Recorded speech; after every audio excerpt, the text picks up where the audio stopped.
일본의 도쿄올림픽이 개최되면 안 될 이유는 차고 넘치며 전 세계가 공감하는 사실입니다. 오직 IOC와 일본 정부만 빼고 말이죠. 허나 올림픽이 열린다면 일본이 전후 수십 년간 돈으로 쌓아 올려온 국가 이미지가 한순간에 무너질 상황입니다. 그리고 지금 이 순간 올림픽 시작하기도 전부터 일본은 절대 해서는 안 될 거짓말과 은폐로 그 가능성을 크게 올리고 있으며 진심으로 우리 선수들과 올림픽 관계자들에 대한 걱정이 되기 시작했습니다.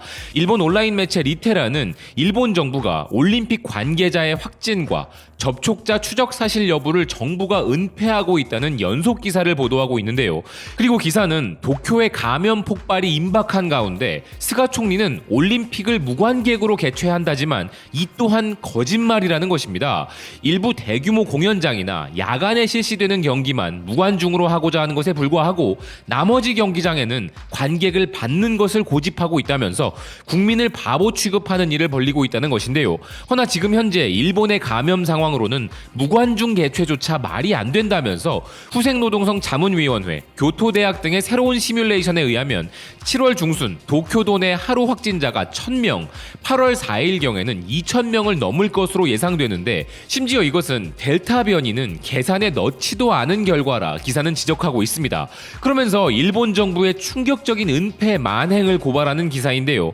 얼마 전 우간다 선수단의 확진이 드러났는데 이 불편한 사실을 감춘 바 있었다면서 이때 우간다 선수단과 같은 항공편으로 들어온 일반 승객들이 있었는데 심지어 그 중에서도 확진자가 나왔다는 것입니다. 그런데도 이 부분을 정부나 조직위는 발표하지 않았고 입헌민주당이 확인 후 추궁하자 그때서야 밝힌 상황이라는 것인데요. 우간다 선수단 2명 외에도 프랑스와 이집트의 선수나 코치 등 4명의 감염이 확인되었지만 이들과 관련된 밀접 접촉자 유무도 전혀 밝히지 못하고 있었으며 이조차도 야당의 합동청문회에서야 드러난 사실이라는 것입니다. 버블 방역의 실효성과 공항 검역소의 부실함 자체만으로도 의심이 되는 가운데 이런 정보를 정부와 조직위가 솔선하여 공개하고 어떠한 대응을 할 방침인가를 설명하는 대신 사실을 은폐하는 데에만 급급하다는 것인데요. 그리고 또 다른 기사를 보면 더 심각한 상황도 있었습니다. 최근 세르비아 선수들의 확진도 있었지만 일본 정부는 이를 전혀 밝히지 않고 있다는 것이며 이에 더해 이집트, 가나, 스리랑카 등의 선수들과 관계자들의 감염 사례도 은폐하고 있다는 것인데요. 지난 3일 하네다 공항을 통해 입국한 세르비아 올림픽 선수가 검역소에서 양성 판정이 나왔으나 이는 일부 언론의 보도로 밝혀졌고 일본 정부의 자발적 발표는 없었다는 것입니다. 세르비아 선수단 5명 중 1명이 검사에서 양성 판정이 나왔음에도 현재 일본 정부는 이 확진자와 함께 이동한 밀접 접촉자들과 비행기에 동승한 승객의 정보도 전혀 파악하지 못하고 있다는 것인데요.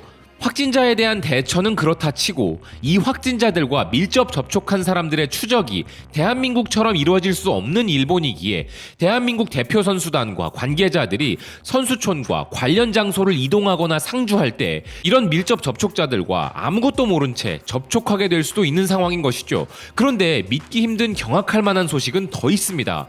은폐와 거짓이 넘쳐날 수밖에 없구나 하는 현실을 증명해주는 내용인데요.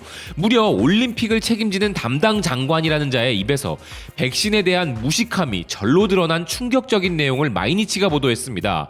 기사는 마루카와 타마요 올림픽 장관이 내각 회의 후 기자회견에서 대외 자원봉사자 약 7만 명의 2회차 백신 접종이 올림픽 기간 중에 이루어지는 일정이라 이렇게 늦어진 이유에 대해 질문을 받았는데 그녀는 1회차 접종으로 우선 1차적인 면역을 길러준다고 발언을 했다는 것인데요.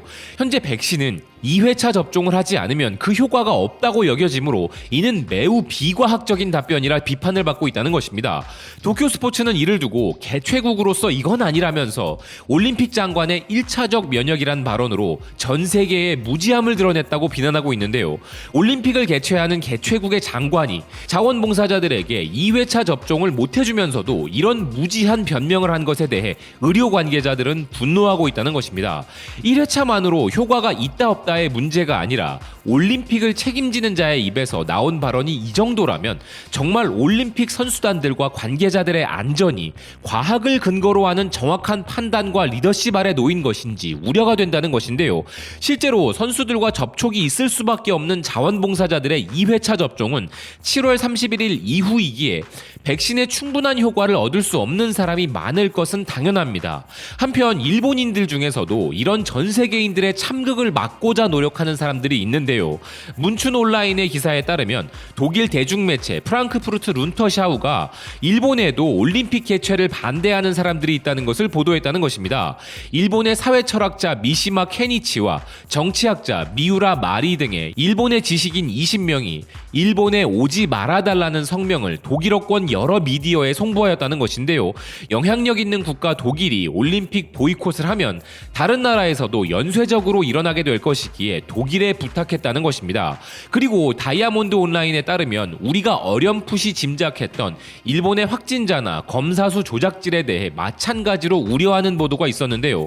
일본은 항원 검사 키트의 배포를 거부하는 이유가 올림픽을 앞두고 확진자가 쏟아지는 것에 대한 우려로 이를 막고자 하는 세력이 일본 내에 있다는 것을 의심할 수밖에 없다는 것입니다. 도쿄올림픽은 독도 표기 문제만으로도 보이콧을 하는 게 맞습니다. 수년간 피땀 흘린 선수들이 피해를 보지 않는 선에서 가능한 부분도 강구하면 나올 수 있습니다.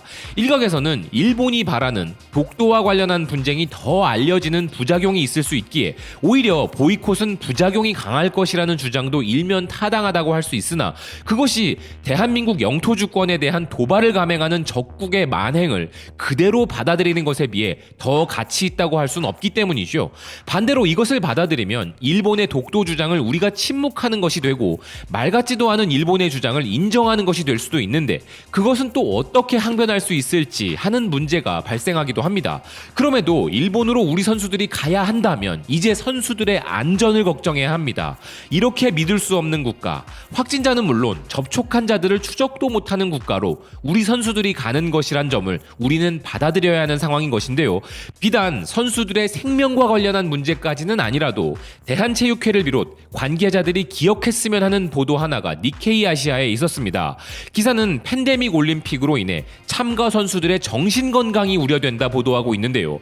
팬데믹이 도쿄올림픽을 둘러싼 논의를 지배하고 있지만 선수들의 정신건강 또한 각국의 선수단들에게 걱정거리라는 것입니다. 이번 올림픽에서 선수들은 경기에 대한 압박과 더불어 방역 조치들로 인해 충분한 기력을 발산하지 못할 것이며 인적 교류는 금지되고 경기장, 훈련센터 및 숙소 외의 장소는 방문하지 못할 것이고 식사 또한 가능한 한 빨리 해야 하며 술이 금지될 수도 있고 선수들을 응원하는 가족이나 친구들은 일본에 올 수 없는 등 선수들이 느끼게 될 불편함을 말하고 있습니다. 아울러 스포츠 심리학자 히사시 타네가시마 니혼대 교수는 이러한 제한 사항들이 선수들에게 고립감을 주고 정신 건강에 영향을 줄 수 있다 이야기했는데요. 당연히 그렇지 않겠습니까? 선수들의 입장에서는 최악의 조건에서 자신의 실력을 최고로 발휘해야 하는 것입니다. 이후 기사 내용에서 대한체육회가 명심했으면 하는 부분이 나옵니다.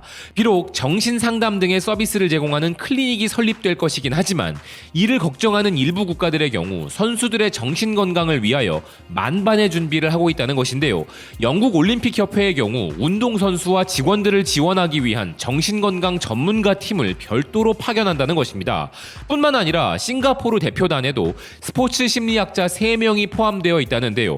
문제는 팬데믹으로 인하여 아시아 국가들의 많은 올림픽 위원회들이 정신건강 전문가를 데리고 오는 것이 쉽지 않다는 것입니다. 대만의 경우 국립스포츠의료센터에 정신건강 치료사를 두고 있지만 팬데믹 올림픽이라 참가 제한 인원이 있어 보내지 못했고 많은 국가들의 경우 의사 2명과 의료보조 1명으로 구성이 된다는 것인데요. 니케이 아시아가 천하의 대한체육회와는 인터뷰를 안 했기에 언급이 안 된 것이겠죠.